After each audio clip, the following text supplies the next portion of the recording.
So a very interesting find we just came upon out in the mountains of Chiapas that we're going to talk about on today's Hot Zone. This is the Hot Zone. Engaging with the news in a whole new way, international war correspondent Chuck Holton brings insight into areas of crisis and lets you help those affected.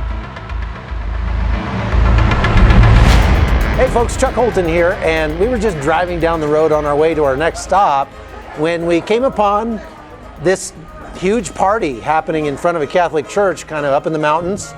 A bunch of indigenous folks from the Toktil tribe that I've never heard of before are having a festival for a saint that they call Esquipulas. Now, Esquipulas is a place in Guatemala that has a 500-year-old church with a very famous statue of Christ in it.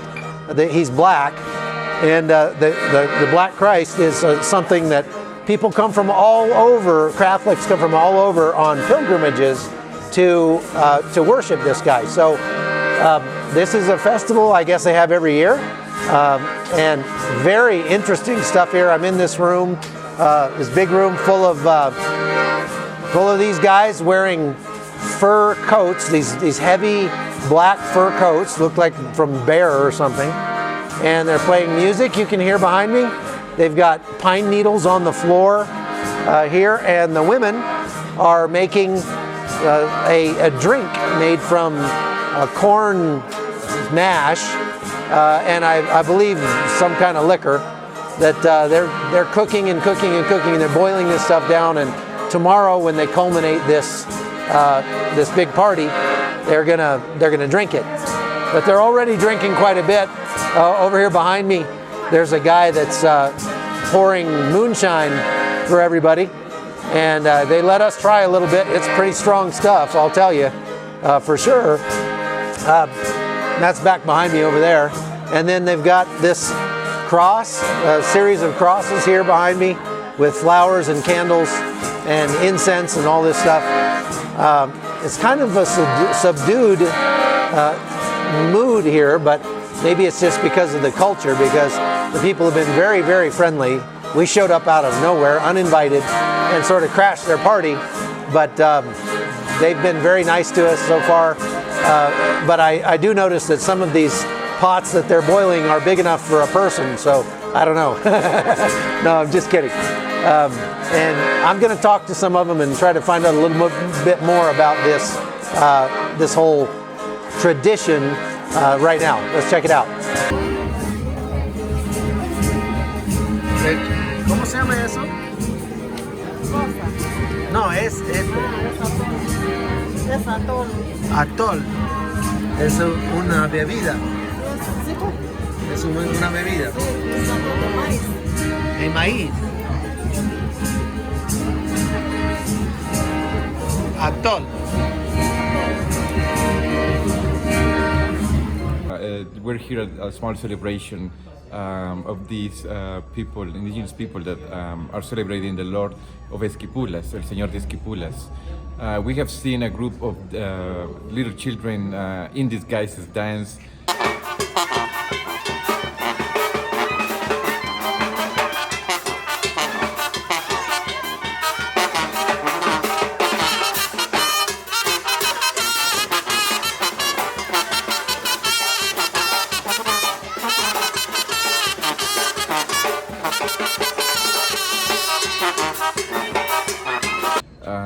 Some traditional music. El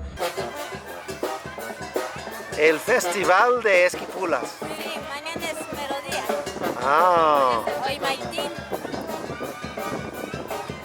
They're doing some sort of tamales over there, and they're drinking mezcal, which is also kind of like a custom over here. Mezcal is actually pretty good, although too strong for me. They say that usually the celebration goes for months at a time here. The celebration goes the entire month of January, and we have seen that they have adorn the church in a way that it looks really festive. They're about to eat, so that's why they're making the tamales. and these are very generous, friendly people. The moment we got here, one of these guys, dressed in a really cool fur coat made of sheepskin, offered us something to drink, and then just took us inside, have us drink a little bit of mezcal and see how they are doing the tamales. So it's actually pretty cool over here. So, do you know anything about this particular tribe of people? That is Chocchil or something like that? Chocchil, yeah, something like that. Do you know anything about them? No. The only thing I was able to find out is that some of the children that were dancing were holding some kind of guns, and that praised the Zapatista rebellion somehow. The Zapatista rebellion. The Zapatista rebellion. So tell me about this place and the Zapatista rebellion. Well, this place, near here is San Cristóbal de las Casas, one of the main cities, and that's where the Zapatista rebellion began. These people are actually really proud of that rebellion because it granted them some concession and some conquest, some social conquest for them. They were recognized, by the Mexican government, and that's why they, until this day, they praise that rebellion. And well, I mean, the dancing include children disguised in clown outfits, but with guns, in a symbolic allusion to the Zapatista rebellion. So are these must be descendants of the Aztecs, I guess, huh? Yeah, most likely, it must be some descendants of between Aztec or Mayan culture, being so close to the Guatemalan border. We know for a fact that Guatemala and the southern part of Mexico share the Mayan culture, so they must be descendants of Mayans. So this is San Cristobal de las Casas. It's a beautiful mountain town in Chiapas state. It's populated mostly by indigenous people, like the Chocchil that we just saw up in the mountains on our way here. And 26 years ago this week, this courtyard, or this big town square that I'm walking around in right now, was the scene of bloody violence when the Zapatista movement, some of you, if you're old enough, you might remember that. This was an army of indigenous people from several different tribes who were very angry about things like land rights and NAFTA. When NAFTA was enacted, they thought they were going to basically lose their shirts over that. And so they elected a guy that called himself Subcomandante Marcos. And they took over this church and the government buildings here in this city center of San Cristobal de las Casas. And the government, they also took over several other city centers around Chiapas. And long story short, the violence went on for about 2 weeks. The Mexican government kind of dealt with it with a heavy hand. And so in the end, by like January 12th or so of 1994, the whole thing was over. About 300 people had been killed.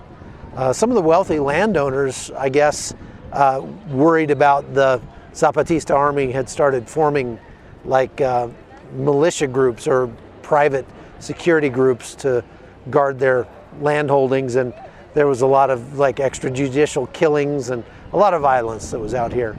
And so I guess in talking to the Chocchil Indians that we saw today, having their festival of Esquipulas at their church, that apparently the kids dressed like creepy clowns dancing around with guns was part of the way that they memorialize that uprising 26 years ago.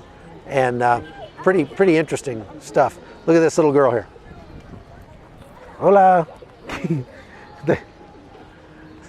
They around here, kids don't have smartphones. They actually have to go to work with their parents and help make some money, which is a really good thing, I think. And we ought to make more of our kids help with the family business. Me gusta. So, I've been walking around this town square. It's pretty fascinating. There's a lot of hippie gringos here. That's the only part I don't like. Apparently, European travelers have found this place, and very few Americans have. But is really beautiful. Work it.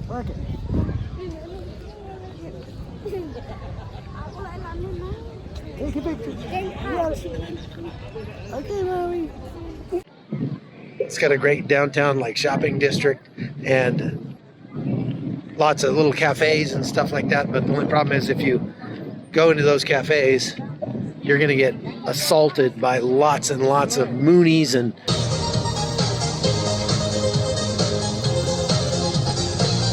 what I call sharks, and people, trying to sell you things. I mean, like every 10 seconds, somebody's going to walk up and try to sell you something. So you really can't eat on the street, even though it would be very beautiful and nice to do so. But at least right now, with all these people trying to sell you stuff, not a good idea. Anyway, so I hope you like this episode of the podcast. We got more coming. I may have to take a couple days off next week because we got some issues with my mom to deal with. But stick around. We got lots more good stuff coming this year. Thanks for watching The Hot Zone. The Hot Zone is produced by Amy Holton and Livefire Media. Copyright 2019.